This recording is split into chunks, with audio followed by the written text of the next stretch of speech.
New details about Lori Loughlin's husband, Mossimo Giannulli. He's serving time for the college admissions scandal, and his son now claims that he's been in solitary confinement since arriving in prison a month ago. Ariel Reshef has the story. Good morning, Ariel.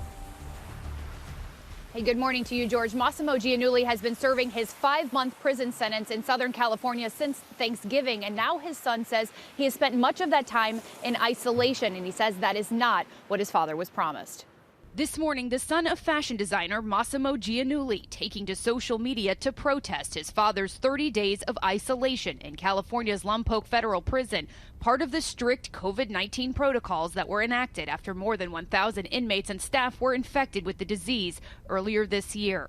Gianni Giannulli writing on Instagram that his father has been locked in what he describes as solitary confinement for 1 full month.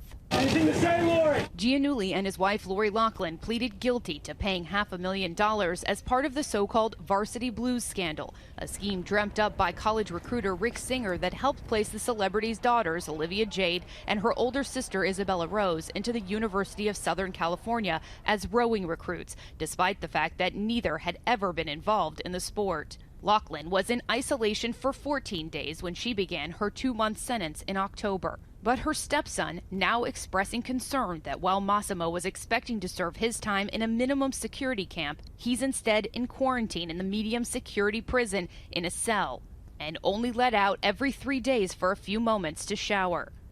Adding the mental and physical damage being done from such isolation and treatment is wrong. It sounds like he is being kept by himself more for protection than anything else. And that's protection from COVID at this point. You know, obviously, we know that the prison systems have struggled with what to do about this pandemic. While Gianni Giannulli says his dad could be facing at least 20 more days in isolation, Lori Loughlin is expected to return home for the holidays. A source close to the former Hallmark star recently telling ABC News Lori is doing fine. Her head is high. Lori is handling this with dignity and strength. Their daughter, Olivia Jade, recently breaking her silence on Jada Pinkett Smith's Facebook watch show, Red Table Talk. It's been hard. I think for anybody, no matter what the situation is, you don't want to see your parents go to prison. Yeah. But also I think it's necessary for us to move on and move forward. And Giannulli could be behind bars through Easter. So far, the prison is not commenting on his son's claims. George? Okay, Ariel, thanks very much. Well, hey there, GMA fans. Robin Roberts here. Thanks for checking out our YouTube channel. Lots of great stuff here. So go on, click the subscribe button right over here to get more of awesome videos and content from GMA every day, anytime. We thank you for watching, and we'll see you in the morning on GMA.